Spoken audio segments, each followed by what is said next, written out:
దేశానికి స్వతంత్రం వచ్చిన తర్వాత ఈరోజు 78వ ఇండిపెండెన్స్ డే సెలబ్రేట్ చేసుకోవడం, రాబోయే తరాలకు కూడా ఇదే సంగీతం ఇలాగే సెలబ్రేట్ చేసుకుంటూ వాళ్ళందరి త్యాగాలు, వాళ్ళందరి కష్టాలే ఈరోజు మన సంతోషంగా ఈరోజు ఈ దేశంలో మనం బతకగలుగుతున్నాము.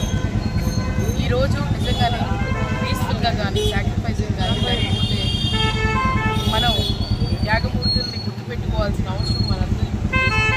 ఈరోజు వాళ్ళ బాటలో నడుస్తున్న వైఎస్ఆర్సీపీ పార్టీ కూడా ప్రజలకి అలాగే పేదవాళ్ళకి అండగా ఉండాలి, వాళ్ళకి సంక్షేమం ఇవ్వాలి, వాళ్ళ కోసం అభివృద్ధి చేయాలి అని చెప్పి ఉద్దేశంతో ఉంది. కాబట్టి రాబోయే కాలంలో కూడా అదే విధంగా ఉంటూ వైఎస్ఆర్సీపీ పార్టీ కట్టుబడి ఉంటుంది. అలాగే once again happy independence day అందరూ సెలబ్రేట్ చేయాల్సిన